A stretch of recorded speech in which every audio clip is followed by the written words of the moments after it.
EPL is kicking off this week. The most watched drama series. I'm my first favorite thing to watch. Oh yeah. What do you have for us? And the funny thing is the Premier League table hasn't even been printed yet, but this season already feels very different because for the first time in maybe ever, we are kicking off a top flight campaign with 9 clubs walking in behind a brand new permanent manager. 909. That is not normal at all. Let that sink That's in for incredible. a second. Fabian Hessler, of all 33 years old, has been at Brighton for 2 years. And that somehow makes him the 5th longest serving manager in the entire league right now. Just 2 seasons. Well, the big one, of course, Manchester City. Pep Guardiola is gone. And he's gone for a decade of rewriting the record books. And now Enzo Maresca is inheriting that chair. Not exactly held by getting, taken apart by Arsenal in the Community Shield. And it's not just Manchester City alone. Liverpool have Iraola. Chelsea have Xabi Alonso. Newcastle have Giles. And then there is also Spurs and United who are running it back, even with guys who were just interim managers last season, which somehow makes Mikel Arteta 7th full season now, the elder statesman of English football. But even with Arsenal, they still have questions hanging over them. After 22 years, can the champions be able to handle that hangover? There's so much to dive in. Welcome to the 50-50 Football Podcast. I am Kelvin Osuanta, and I'm doing this with Man Ghana, Man Everywhere, Man Everything, Nanasari, and Kweku Safomensa. Didi, gentlemen, we are into the new season. And we are primed. This season will be exciting. This season will definitely be exciting. Man Ghana is overly excited for my liking. Look, I'm excited because we have no Pep Guardiola. So there's no Pep Guardiola who took over from Ferguson. So now there's not like who won outright foregone conclusion, oh, this person is winning it. You get it. Even though it is Arsenal's league to lose, you still feel like, somebody can upset the apple cart. And that is what is making this season exciting. 9 new managers. We are destined to probably have 4 or 5 sacked by December. So it's going to be very interesting. Very, very interesting. Well, very interesting. Things, did he? No, I don't think the other 19 clubs have done anything to capitalize on Guardiola's absence. The big bully is out. The grandmaster is out. The people wouldn't like me to use this, but the cheat is out. 115 charges. Come on, you can't run away from that. He's out. And yet still, I think the only club that perhaps has done something to take advantage of Guardiola's absence and to find a way to create a dynasty is Arsenal. And I think even before we get into the analysis, I strongly believe that Arsenal would win the league once again. Well, hoping that, yes, that comes to pass because it was quite an exciting weekend. Mangana, you need to take back your words and congratulate me. 3-0 was in the Community Shield. Congratulations to Arsenal for taking apart Man City. When I saw Jack Grealish coming out, I was like, Baraska, you're not serious. Jack Grealish 2026. He had a stellar season at maybe Stella might be too. He had a season at. He had 2-3. He had about 4 assists in the early part when he joined, and then he was injured for majority of the season. No, majority. He wasn't injured for majority. He wasn't. I think he had a good season over there. He got injured in the business end of the season where they most needed him. The business end of the season where they most needed him. That was when he got off injured. So I really don't think it was so much. But the job he did for David Moyes and Everton was quite commendable. I think exactly. Give credit to him. But let's quickly get into the conversations because we have a lot to talk about. The Premier League has loads and loads and loads of talking points. But first of all, Kwaku, I strike you with this. Could this be the most open title race? So from a 100-foot view, it's supposed to be the most open title race. Like I said earlier, Guardiola is gone. It's there for everyone to go ahead and take it. But I think it's quite clear that Man United are not serious enough to win it. I don't think Chelsea stand a chance. Yeah, it's a lot of points to claw back. plus coming in with a team that still has deficiencies, with a manager whose identity we are yet to really understand in the Premier League. Let's not forget that Conte did it. Conte did it first season, came in, first couple of games weren't okay. He lost 3-0 at Arsenal, went back to his back three system, introduced Victor Moses as a wing back, and everything changed. Do I see Xabi Alonso doing that? Not quite. I see, elements of his game, of his identity being imprinted on the team. But unfortunately, I don't see him, all four facets of football, which is in possession, out of possession, and the transitions on both and attacking and defensive transition. I don't see them being good across all four. I think Arsenal are still the team to beat. And Arteta wants to create a dynasty, and so he's gone in to spend a lot on a 29-year-old Bruno Guimaraes to bolster his midfield. He's going to have a fit Kai Havertz, who seems to be his preferred attacker or his preferred centre forward at the start of the season. And it looks like Martin Odegaard is finally back to full fitness. He's had a good summer at the World Cup, where he played a lot of games under strenuous conditions, where he flew high with his country, not the Norwegians. And he's come back to Arsenal, and yesterday I think he played very, very well. He gives Arsenal that control, and he's very good in tight spaces, and his final third passes and runs are also very, very good, especially with combination plays. Arsenal's weakness seems to be converting chances and creating them. Last season, they won with 85 or 87 points, I believe, and it was a defensive masterclass where they conceded just 27 goals across 38 games. Let's not forget that the 27 goals that they conceded is similar, or at least, I think, more than what Man United conceded in 2017, under Jose Mourinho.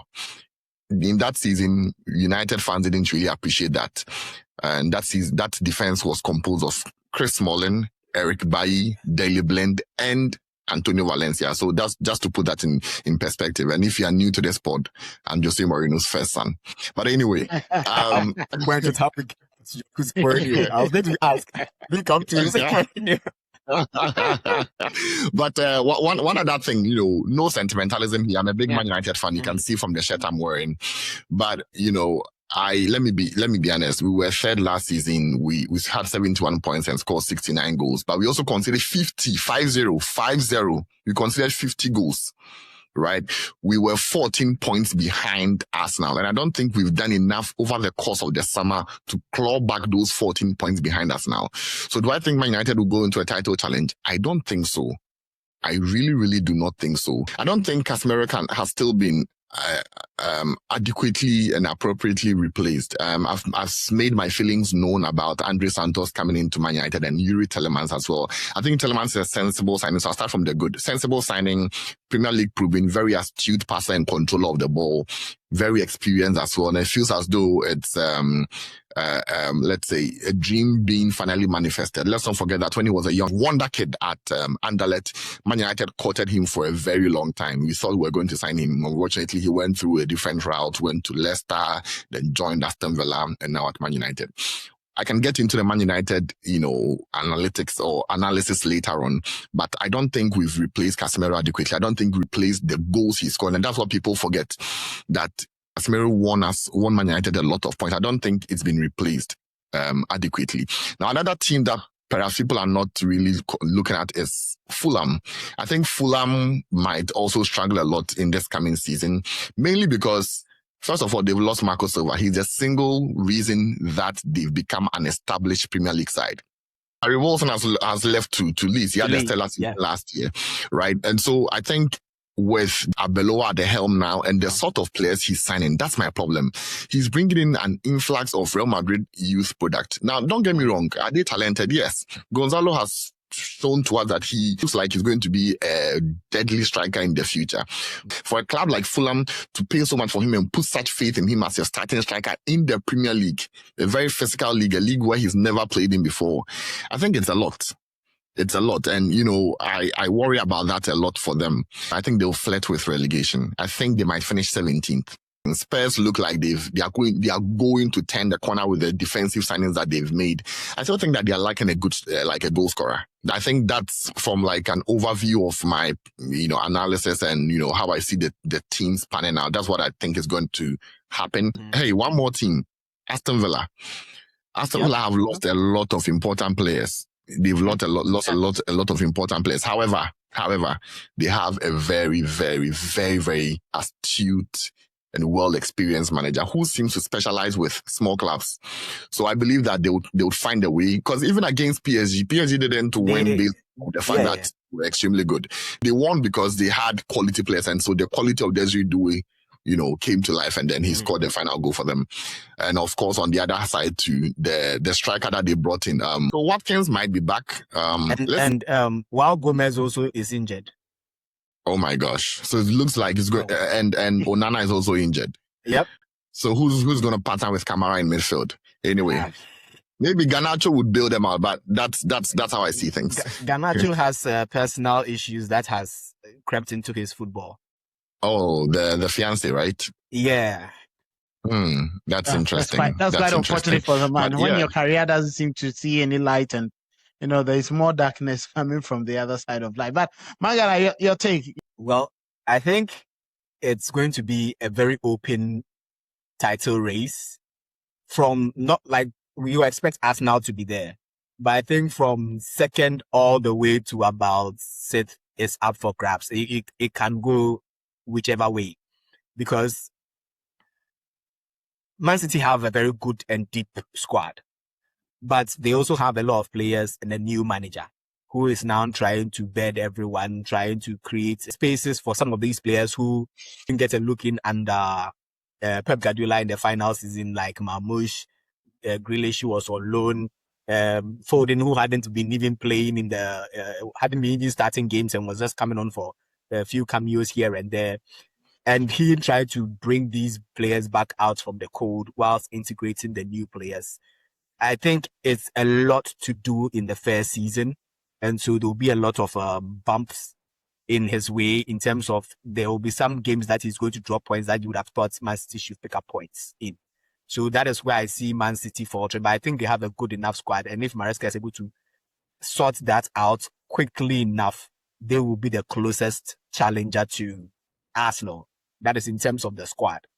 And for him, the advantage is he knows majority of these players. He's coached a lot of them as well. So he's not going to be so new to some of them. And I think for those that came after he had left, that is where the problem would be, because those ones were the ones Pep was playing before he left. And now he is coming, and then the players that he knew, which was the Fodens and Grealish and those players, will now be getting more of a look in, and that might imbalance the squad in terms of harmony. Mangana, I have a question. Yeah. Do you think that perhaps yesterday's results and performance gives us, an idea of what to expect this season for Man City? Do you think, or is it just a situation of them not being ready? That not the at fact all. That Haaland was not ready. I felt he should have played the teams he's been playing the preseason with. Like a lot of the players I saw start, I was like, these players, literally, this was probably like their first full game, and you're expecting them to be sharp. They just came back from a holiday. They've probably had just a few training sessions, and you're expecting them to start like Arsenal looked sharper. And for Arsenal, Arsenal had most of their players but Arsenal also had some of the players who had come in not too long ago. But Arsenal have been together. It's virtually the same squad. Bruno Guimaraes. And who else? So for them, it wasn't difficult. And Cholis. It wasn't difficult. And Cholis has had a preseason with them. So for them, it wasn't too difficult to get up to speed. But for Man City, it was. And when I saw him bring Grealish on, I was like, really? Grealish in 2026? I don't think he's up to it in the sense that, look, people forget Grealish was a £100 million player. He hasn't contributed anywhere near what a lot of the other £100 million players, and even some who were less than £100 million have been criticized for. What was his goal contribution in Man City? I mean, I think the best comparison would be his previous, the last season, which is the season he had under David Moyes at Everton, right? I think that would be a better comparison. Yeah, I mean, look, he hasn't done enough to get the grace that he keeps on getting, and he's not talked about enough in the media, especially when it comes to his underperformance. Like, Rashford went to Barcelona. Rashford. Rashford went to Barcelona and had 14 goals and how many assists? And you still have a lot of them saying it wasn't that good of a season. And then you have Grealish, who had only 4 assists and injured for majority of the, and some way, somehow, they still believe that Grealish. And I'm like, come on, if you're going to be critical of if you're going to be analyzing players, be fair. You can't give Grealish to one player and then some way, somehow think that he's still good when he's not even been able to get into the team, when he's not been even be on the bench. Right. And another player gets into the team and at least is contributing, even if he's coming off the bench. And yet some way, somehow, that player is a terrible player. When one is playing, one is not. Man, Ghana and Kelvin, I have one question, right? And just away from Man City. Yeah. Liverpool, what do they do after Salah? That's exactly where I was going to. I was like, the problems they have is beyond just replacing Salah. I think they also need a 6, like a kind of a destroyer 6. Gravenberg is an 8, contrary to how where he plays for Liverpool.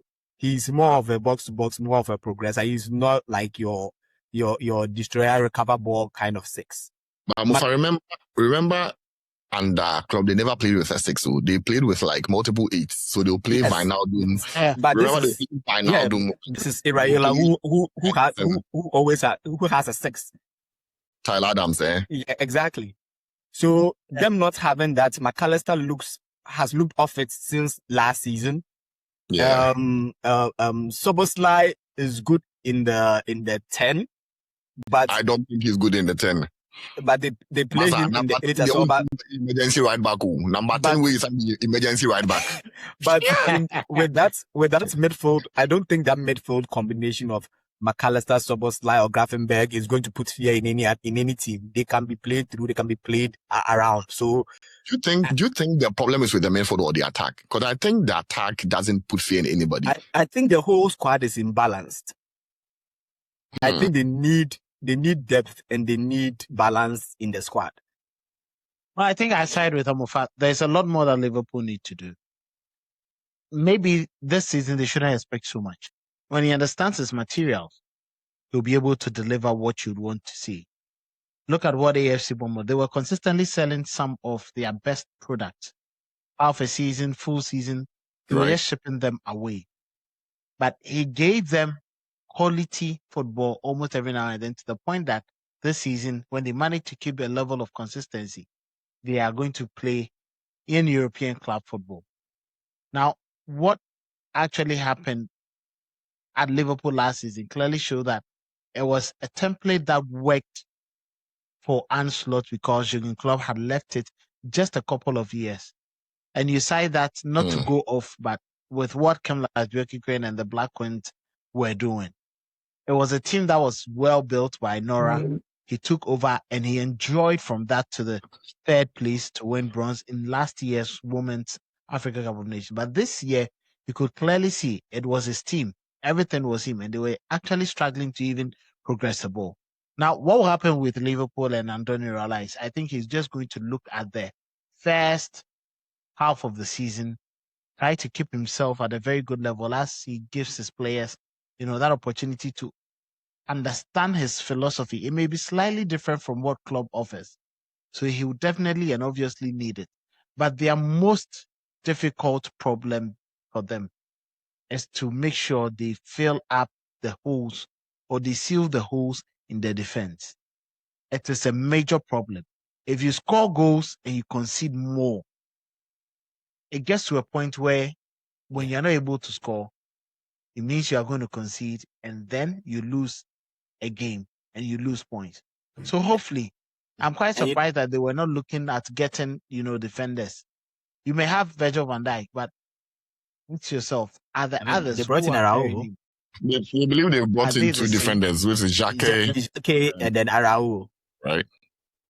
But are they good enough? That's the question. How do you bring Araujo into the Premier League? How do you bring Ronald Araujo into the Premier League at this age? Who does never that? knew. I think to Kelvin's point, maybe Liverpool fans should measure their expectations and know that they are going through a transition. Yeah. And he needs to step up. This is the time to step up. He's had the summer to play enough football in the World Cup to get his sharpness up. He needs to get his rhythm with his club, and he needs to start firing. They put everything on the line for him. They can't take it because he's out injured, and we don't know that who is going to be when he gets back. Kelvin, what about Chelsea? What do you think? Well, I think with Chelsea, it's going to be another big problem for them. But Alonso is very lucky he's not playing in any European club competition. That offers them the liberty to actually build calmly, slowly, and still challenge for an European sport. You look at Chelsea's materials, and nobody can tell you that this is a side that shouldn't be able to qualify for Europe next season. Even if it's the Europa League, I still think that they can make it. Now, what Alonso gave, Chelsea's fans hope ahead of the new season was the game against Real Sociedad. That is the last game that they played over the Right. weekend. Now, in that game, you could clearly see the pattern, how he wants to play, because he's always going to try and do the 3-back system, just like he did at Bayer Leverkusen, where he managed to win and played Jeremy Frimpong as a wing back and allowed Granit Xhaka and the likes to take control of it. But I asked myself, in the Premier League, has anyone actually perfected, the 3-back system and survived with it? It's either sponsors are getting back at you for the statement you made for what you did previously or not. Now you look at the Chelsea team. They are spending more now. They have so many players. Alonso is even trying to cut it down. What may work for him? What may work for him is that these players are not overly egoistic, and he would be able to manage them, unlike the difficulty he faced at Real Madrid. So everything at Chelsea seems to be like a Bayer Leverkusen team back in the hands of Alonso, because he has virtually, control over these players and will be able or should be able to deal with them. So I don't expect them to win the league. They may be dark horses though, but I think that they are going to be strong challengers in the top 4, because it's going to be more like the project Alonso at Bayer Leverkusen. Yeah, honestly, yeah, same. I don't think they are going to win the league. Amofa, what do you think about Spurs? Where do you think they go from here? I think Spurs have got well in the sense that they've rebuilt a defense, and it has players that the coach knows in Van Hecke, at least. With Van de Ven signing a new deal, probably going to be paired with Van Hecke in the middle. You have Senesi as well. You brought in Robertson, who has experience and Premier League winning and Champions League winning experience to sharpen the back line as well. You have Pedro Porro, who is a World Cup winner and one of the best performers at the World Cup as well. So in the defense and in the midfield with Tonali, Fernandes, them coming in is good. But the problem is, will they stay fit, especially in the attacking areas? Richarlison, I don't remember the last time he went a full season without injury. Matthias Tel is not a prolific striker in any way, shape or form. Kulusevski just came back from a very, very long injury, which, especially with those kinds of injuries, you most often don't come back the same. Kudus also laid off long. Maddison has. I don't remember when Maddison played a full season in the league.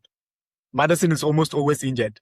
After plays a couple of games, is lost for 3-4 months, plays a couple of games, then you don't see him for the rest of the season. So in terms of their attacking third of the pitch, it seems that it's going to be a huge caveat of if they are fit.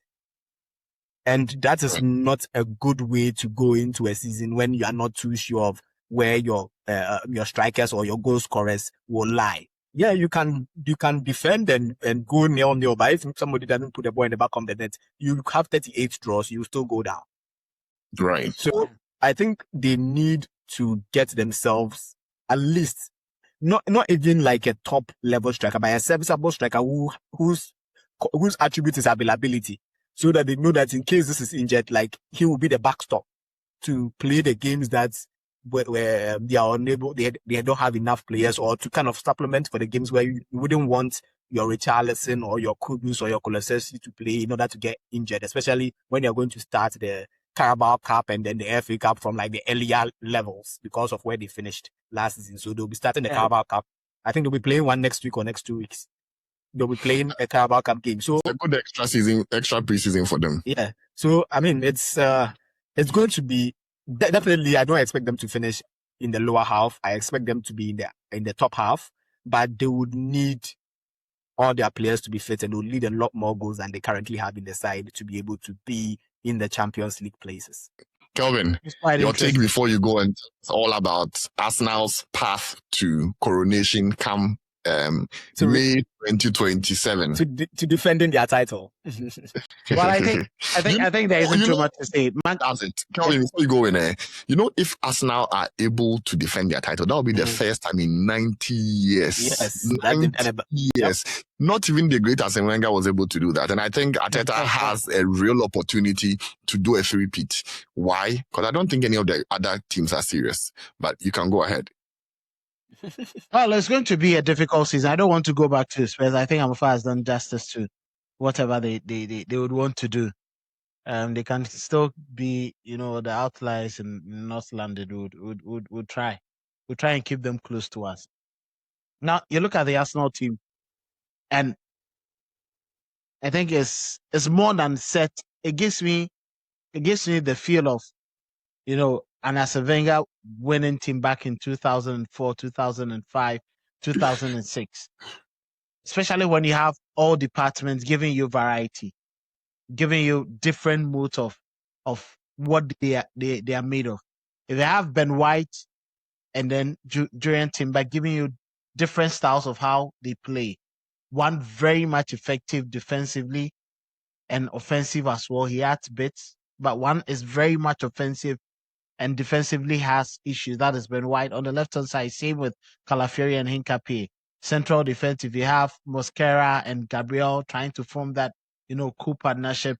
Miles Lewis Kelly is giving Arteta headache, telling him that, yes, you might have gone for Bruno Guimaraes. There's still, Martin Odegaard and Declan Rice available. Eberechi, Eze Merino and the likes are still available. But I want to show you the capabilities that I have. And it's more like when Arsenal had Gilberto Silva, they had Edu, they had Patrick Vieira, Cesc Fabregas on the bench, and they could just use any player at every moment. But there's still one problem. The lead marksman. It is still a bit of a problem. And it doesn't look like Arteta is going to favor Victor Gyökeres to be starting games for him. And that is where I think I have an issue. You don't go and buy a striker and let him become waste. In as much as Gyökeres hasn't really been flamboyant, trust me, the numbers he chalked in, not many strikers get into the Premier League and are able to score that number of goals. And he managed to do it last season, a little over 20, I think 21 goals. And that was good enough for him in all competitions. Now, I just hope that Arsenal will play a lot more through him, especially when their captain, Martin Odegaard, is in some, good form of his life. It's just like Rodri. Couldn't recover fully at the end of the season, use the World Cup as preseason, and now playing with lots of confidence and, dynamism and optimism. I still think that Arteta has something better or extra to prove. Now that Pep Guardiola is not there, you ask yourself, who is his target?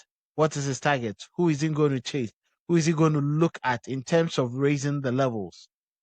Arsenal may probably be able to raise the level, but clinching the title again or defending it is going to come difficult.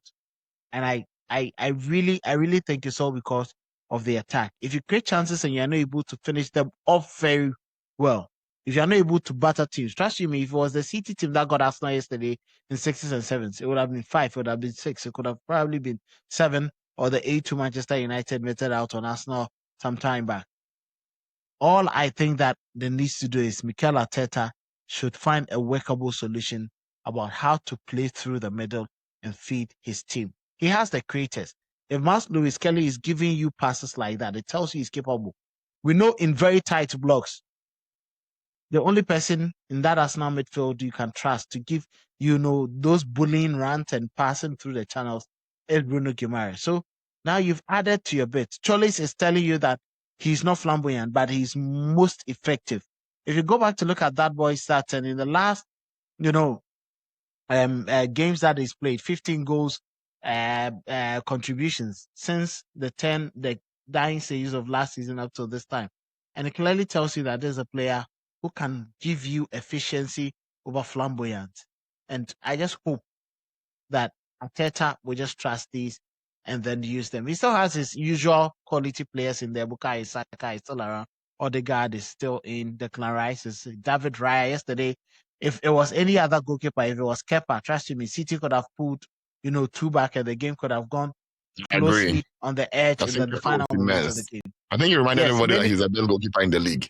yeah, many do forget what Arsenal have in him, and I think he's going to play a big part this season. But Kelvin, this is a I think title he for said Arsenal to lose. I agree. That I agree with. I don't know if Mangana does so, but I think he also does because he said the 19 teams we have to fight for the other positions. But Kelvin, he said something very profound, and maybe none of us have really considered that.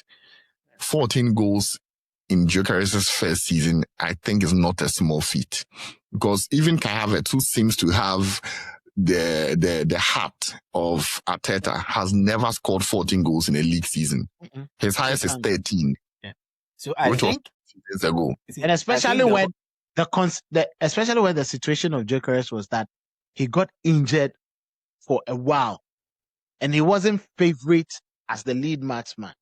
Especially getting to the end of the season, he was sharing minutes with Kai Havertz. I agree with you. I was going to mention the fact that I don't think Arteta not playing Gyökeres has more to do with him not thinking Gyökeres can score, but I think it's as a system of the design of his play. I think for the way he plays, he believes Kai Havertz offers more in the grand scheme of the game as opposed to the goals that Gyökeres will score. Because I also think if you've bought a striker, you should play through that striker, like create the opportunities for the striker to be able to to get the goals that he needs. But I don't But I think Arteta's game plan and the game that he decides to play, he feels to maximize Arsenal's output, he will get more out of what's his name, Kai Havertz, in terms of maybe bringing others into play and also creating opportunities for others than he does get from Gyökeres. That is why probably he's not starting Gyökeres as often. Right. But I think if you have a player like him, you need to have a workable solution. There should be a I mean Arteta is also a manager. Being a manager is over years, so he's still building himself as a manager. He will get to points where you have to understand that if I buy a striker, I have to. But currently, it's won him the league, so I don't see him. Well, won him the league is actually Gyökeres scoring the 14 goals, not the 2 goals Kai Havertz scored. But again, that doesn't begrudge the point you just made that perhaps he thinks that Havertz fits his play. But for me, I think the objective should be to win, and then your play should be a byproduct of it anyway. But teams worth watching. Bournemouth, where do they go from here? They have a new manager, Marco Rose. Let's not forget he has spent a lot of his journey or his career in Germany. I think one of the teams that were going to have a difficult season in terms of managing, playing in Europe, competing in the Premier League, as well as the domestic cups, with a new manager having to bring in new players. But Bournemouth, over the years since they got into the Premier League, have been good at recruiting. So if we can only hope that they've recruited the right players, but losing Junior Krupi is a big blow because he did so well for them last season when he wasn't expected to kind of give that level of output. And this was a season for him to put his marker down, especially with players like Semenyo and the rest out. He was going to get a lot more playing time.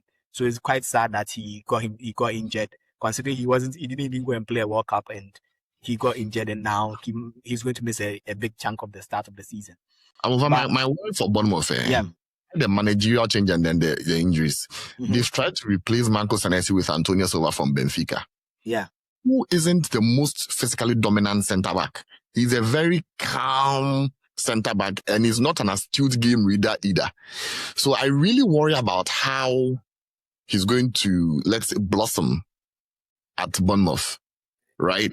And all 3 signings that they've brought in so far are players who have never played in the Premier League. Yep, and that is one of the things. That is one of the things about teams like Bournemouth who always find gems, and in some way somehow those gems seem to work for them when they come in.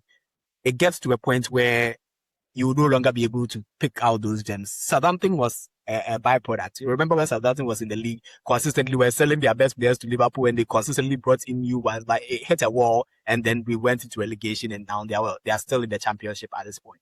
So you wonder if this is Bournemouth's wall, or will the new players they brought in some way, somehow, with the new manager and how he plays, be able to cover their deficiencies and be able to maximize their abilities on the pitch. Because I think, like I said, this season, because of the number of new managers, a lot of the teams won't be able to tell what you are going to get from them. So those that can start fast and pick up early points, it will do well for you in terms of over the course of the season. If you're able to pick up points in the first 10 games before everyone gets settled, exactly like Sunderland did, is going to keep you in good stead. So like people are concerned, like teams like Sunderland haven't bought any player. I'm like, look, what they did last season with the players they have the same squad with all the changes coming around them. They are better placed to still keep their place in the Premier League. Because all the other teams with the new players, losing your manager, losing some of your best players, they're having to play in Europe, they'll all be candidates for relegation as well as like finishing in the top half. You cannot really tell. Look at Crystal Palace when even though they won the Europe, where did they finish? They were flirting with relegation at a point last season. To stay in the league. They were playing in Europe as well. So it's going to be a very difficult season for those kind of teams. Bournemouth, Fulham, what do you call it? Even Crystal Palace with new manager, so players. Like it's so for them. They're talking about his physique. Can you imagine? Exactly. So for me, I feel like for them, they can finish anywhere from 7th to 14th.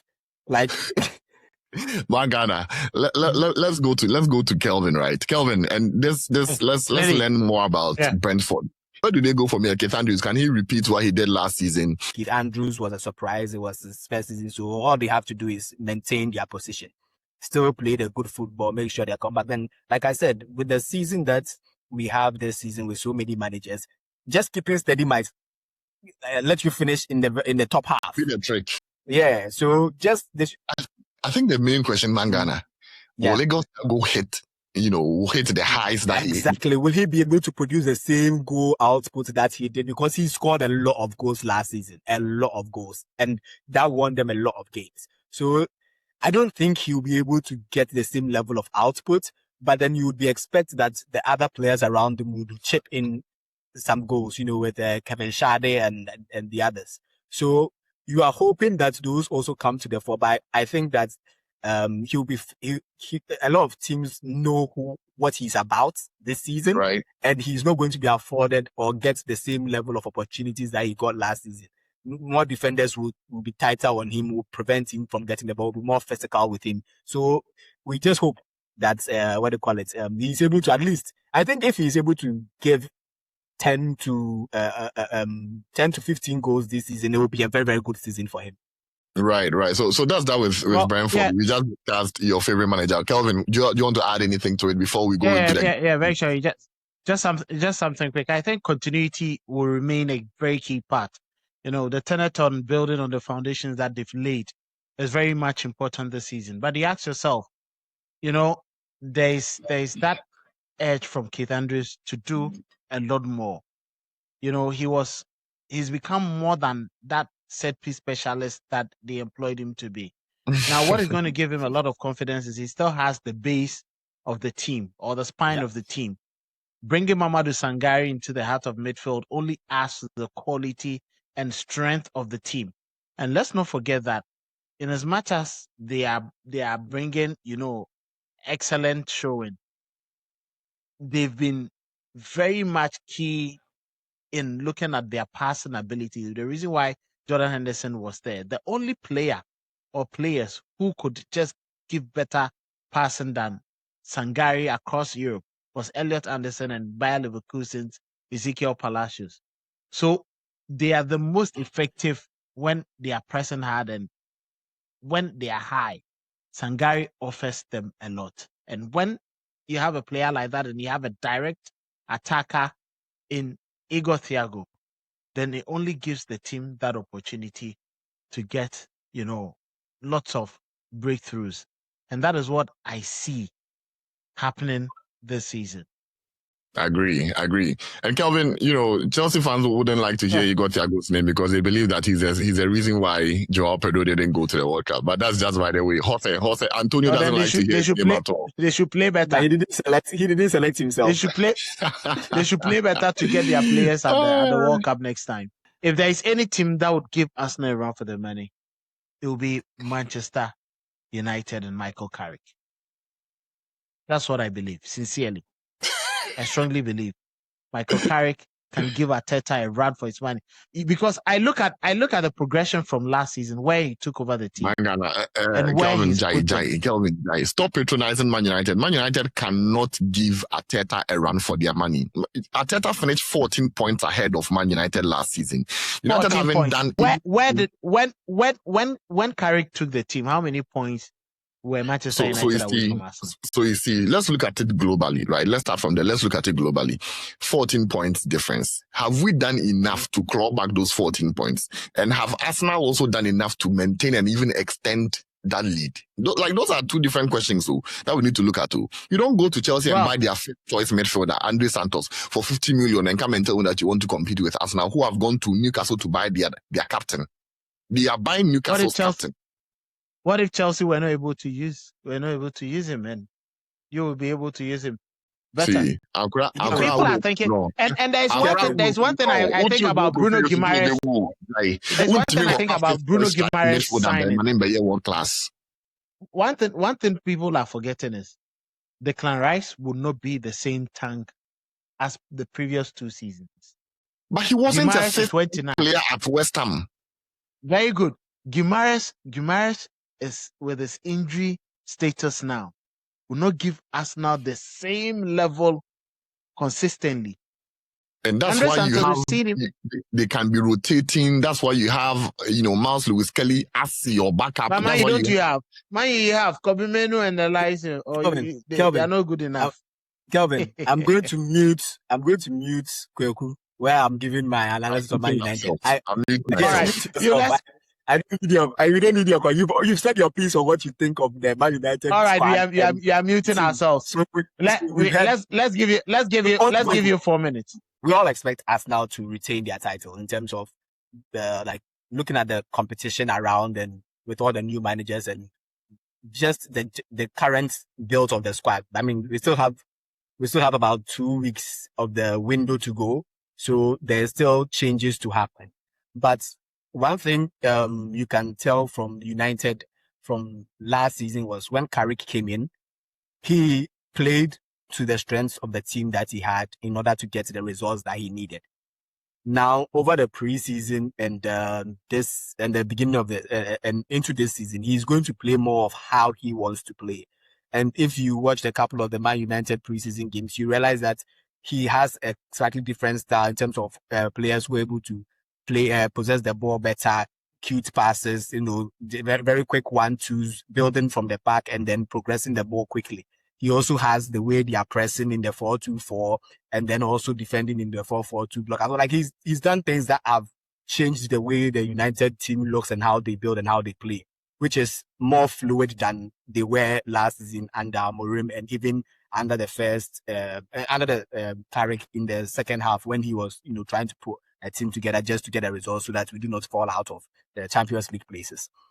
So in terms of him building that way and bringing in the quality of Tielemans and Andre Santos, who I hadn't watched a lot of, so I wasn't expecting much. But with the preseason games he's played, he showed that he reads the game well. He's astute. He knows when to go in for the tackle. He knows how to play through the lines as well. So when you watch them build with that midfield, you realize that, okay, there's a bit more cohesion in terms of how they are building their team and how they play. So once Tielemans and Bruno Fernandes and Andre Santos with Kobe and all, they play together long enough, you will see a more cohesive unit. Yes, granted, I still think we do need another midfielder, someone who is more robust and who has more energy to cover the ground on the pitch to give yourself a different look. Because I think in terms of Tielemans and Kobe, you may have the same profile. You need someone who can also do what Andre Santos is doing, that is a bit more robust in that 6 role. So yes, there are areas in the team to fill, but they are playing good football. And if Carrick can show that he has the tactical, I mean, he showed that he had a bit of tactical brilliance when it comes to the big games he played last season. So if he can continue to replicate and then be able to put together a team that is going to challenge, then yes, United will definitely be up there. I'm not saying they are going to push Arsenal all the way, but they are going to at least get closer. And when Kweku says, yes, we lost Casemiro and all of that, but we all know Marcus Rashford is back. And we all know Rashford when there is jeopardy, when he's playing for a contract, when he's playing to get into a World Cup, that is when he decides to show up. And that is bringing in some goals and some assists as well. So yes, we've lost Casemiro and lost some goals there, but Rashford will come with some goals and some assists. We already have Cunha, Mbeumo, Šeško, who all scored more than 10 goals last season. And Mbeumo is looking sharper than even he looked after the AFCON. Mbeumo looks like he's going to give us 15 goals this season. Ahmad is looking sharp. And I think a lot of United fans, more often than not, underrate the quality of our players, because when we see another team buy a player, oh, why didn't we go and get this player? Oh, why didn't we go and get that player? You have to buy the players that fit your system. And United has been, has had poor, I've been buying poorly and I've built the team poorly over years. Till Ineos came in, and now we are seeing that they are starting to do a bit more better in terms of their scouting and recruiting of players. So it's not going to be something you can build in one transfer window. I think Carrick is a steady head. I think he's a good manager. Is he elite? Mm-hmm. No, he's not elite. And when you don't have an elite manager, I want to complement with quality players. And I don't think quality is subjective. Quality is objective. If we tell you Neymar is quality, he's quality. If we tell you Ronaldo is quality, he's quality. If we tell you Declan Rice is quality, he's quality. It's not subjective, right? I don't believe that you go to Chelsea and buy their 5th choice midfielder and make and build your team around him. I don't think so. Let's go to commentary. I didn't talk when you were speaking. It doesn't work. It won't work, especially when you're in Man United and you're supposed to be fighting for titles. I don't think it's going to work. See, the road to success, it doesn't change you. Look at the teams that have been successful. The road to success doesn't change. When Arsenal decided to be successful, what did they do? They went to Atletico Madrid and paid a record 50 million for Partey. After that, they went to Declan Rice, Arsenal, West Ham, and they paid record for him. After that, what did they do? They went to Man City. Look at top places. When they bought Gabriel Jesus, who was a substitute striker for Man City, they realized that, listen, we've made a mistake. It won't work. They went on to bring who? Chelsea's attacker, who scored the Champions League winning goal for them. When they realized it's still not working, they went to Sporting Lisbon and bought the striker who had scored the most goals in the last 2 seasons. The road to success doesn't change. Get the best players, build a team around them, and go and win. That's it. It doesn't change. You can't go and bring a first choice central midfielder from Chelsea, whereas your own central midfield, you don't even have enough quality there. You don't even have enough quality. United today have Telemans, they have Kobe Menu, and they have Andre Santos as the only recognized central midfielder. They are trying to make Mason Mount into a makeshift central midfielder, which he's not, right? And for him, we are not even going to get him for the full season. Ugarte is also out injured. We are going to start the season with perhaps the same defense that started against Brentford about 3 years ago. No, 4 years ago in 2022, where we lost 4-0 under Erik ten Hag. Remember that defense that afternoon was Dalot at right back, who looks like is going to start again. The central defense was Maguire and Lisandro Martinez and Shaw at left back. So 4 years on, we are going to start with that same defense. And if you count the number of goals that fall over the last 4 years, that same defense has conceded, trust me, it will be close to 300 goals. Because last season alone, they conceded 50 goals in the league. And over the last 4 years, that defense alone, trust me, if you combine aggregate the number of goals they've conceded, will be about 300. So are there deficiencies? I think there are deficiencies everywhere. Sesko, we won't get him the full season. Ahmad is lackluster. Cunha, I don't think we'll get him the full season. I think he'll get injured here and there. Bruno will continue to be El Bomba, but that's just about it. We can go on and do our Ghanaian. I wasn't going to comment. So we have five Ghanaians in the Premier League this season. Why would you thought? Two from Coventry City, Thomas Brandon Asante, well, Frank Lampard's side to get back into top flight football. And then they just secured one of, the midfielders that very young midfielders, many have been seeking to sign Caleb Uinchi. There is Mohamed Kudus, who is recovering from injury, Tottenham Hotspur. That is where, yes. There is Anton Semenyo, Ghana's brightest spot in England last season for Manchester City, and looks like there's still a lot more weight on his shoulders for him to bear this season. And then Abdul Fattah Issahaku, injuries prevented Leicester and the rest of the championship from seeing the best out of him. But Ipswich City says, no, he's not going back into the championship, not even to League One. He's going to come back into the Premier League. Now, these are the 5 Ghanaians. Mangana, coming to you. Who do you think could be Ghana's brightest spot this season? Antoine Semenyo, I think, is going to have a good season like he had last season, scoring goals, because he has Erling Haaland, who is going to put away some of the chances he also creates in terms of assists as well.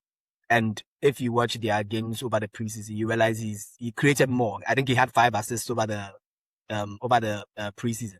So he's there to create and then score goals, and he will do that. And especially in a team like Man City, they are not short of quality for him to be able to do that. So I'm not worried about him.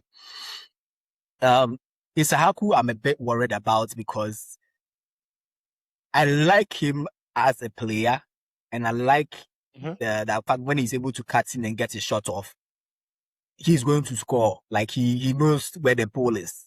He shoots more often than not. That is also the same thing that I dislike about him, in the sense that it is not every time that you are going to cut in and shoot. Like, he needs to be able to learn that aspect of the game when he knows when he has the advantage over a defender to be able to cut in and shoot, and know when to use that same opportunity or that same situation as a decoy in order to put in a ball for his attacker or for other players who are coming into the box. He needs to know when to pick and then not be like erratic in terms of how he strikes, in terms of striking on goal.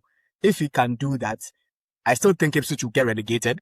But if he can do that, he will put himself in good stead for him to get another move in case Ipswich go down. Then he will still have Premier League teams who will be willing to take him on, because I think he is very good. He commits defenders, and he's always going to give the fullback something to worry about. So if he can be calmer on the ball and make his game a bit more cultured, there's a lot that he can offer. I think Caleb Uinchi is the one to watch, because I think he's coming into a team whose manager and the recommendation from a teammate would played in a similar role, right?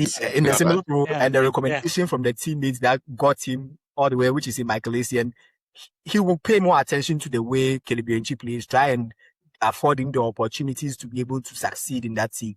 And the way what he plays, the way Frank Lampard plays, suits the way Caleb plays. It is fast. They pop the ball around. They are like they go back and forth. So with his ability to get around the pitch, putting in tackles, and also getting into the box to finish, he's going to have the opportunities. The question is, does he have the durability to do that week in, week out in the Premier League?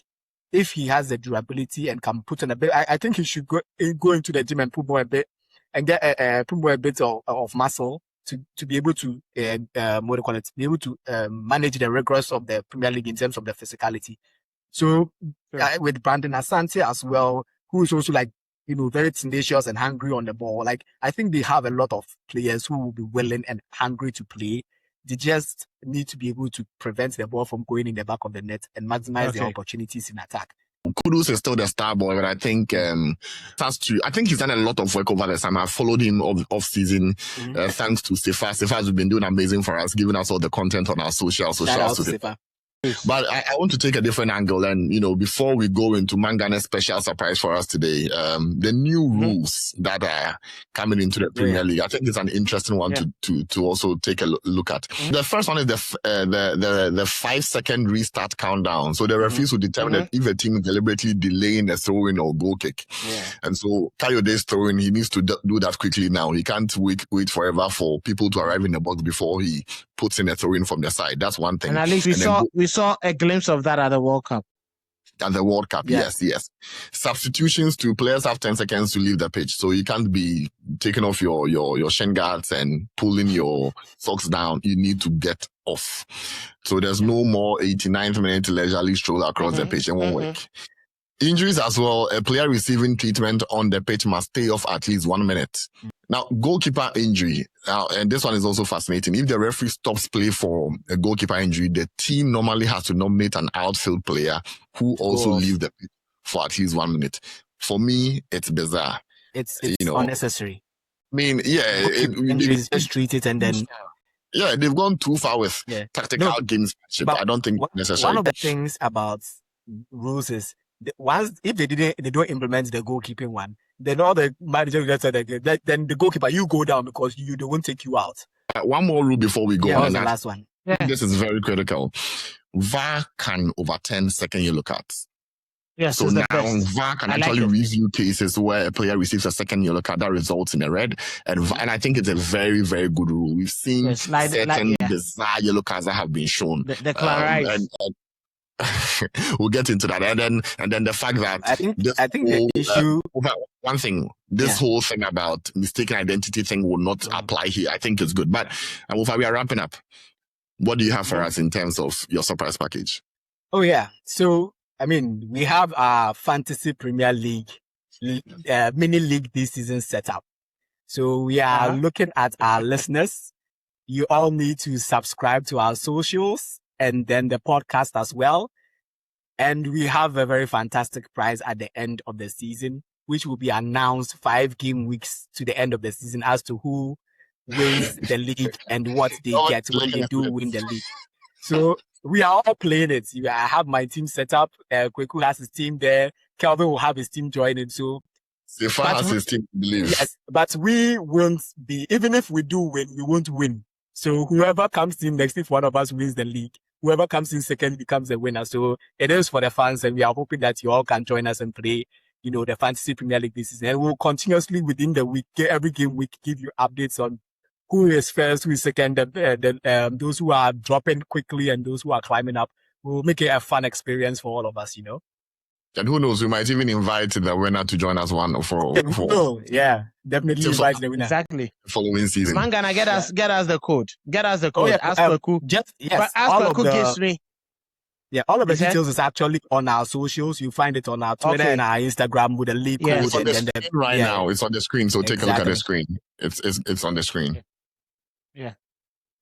So, and we'll also put the link in our bio on our socials as well, so that anyone who decides to go there after the fact can then join through those links. Yeah. All right, Kweku, give me your top 4. Well, you really put me on the spot, but I think it's the easiest of them all. The first team is going to be Arsenal, without a shred of doubt. In my mind, I think Arsenal will finish first. And I'm worried about the second position because, it looks like it's going to be Man City, but will they be ready? I think if he puts in his team, if he puts in the players who are actually physically ready, they might be able to finish second. So I'm tipping Manchester City to finish second. Arsenal, without a doubt, I think they will finish the league first. Man City would be second. Third place, I'm going for Manchester United for third place again this season. For fourth, I'm between Liverpool and Chelsea. And Chelsea, I say Chelsea because they have no European commitments. Same for Spurs as well, but at least for Chelsea, they have a goal scorer, right? Joao Pedro, you can trust him to score a good number of goals. But for Spurs, I don't trust Richarlison, neither do I trust Dominic Solanke. Neither do I trust Phil, who's on the wing for them. And so I struggle to see where the goals would come from. So that's my top 4. Okay, I go for Arsenal, Manchester United, Liverpool, Man City. I have Arsenal, Manchester United, Chelsea. No, Man City third and then Chelsea fourth. We ended there. You have it. Could this be the most open title race in years? After breaking it down today, it's hard to argue otherwise.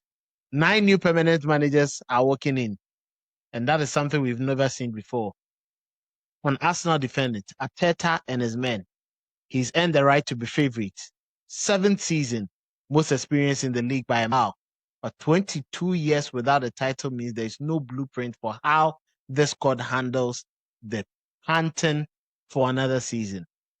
That will probably be the real story, isn't it? Before we go, shout out to the Ghanaian players heading into the new season across the league. You need to be performing well. We'll be tracking every single game of them. And for you, as the campaign unfolds, you need to stick around for that all throughout this season, because this season is going to be exciting. And just as you've heard, there's going to be a lot more that will be given you because of our Fantasy Premier League. The new season is up, and we are ready to serve you with the very best. Just log on to our socials as 50/50 Football Podcast. Just subscribe, follow, and enjoy the lots of wholesome content, including this for you. It will be streaming across all the various streaming platforms, podcast platforms. We'll see you next time with another edition after Arsenal and Manchester United have won their games over the weekend.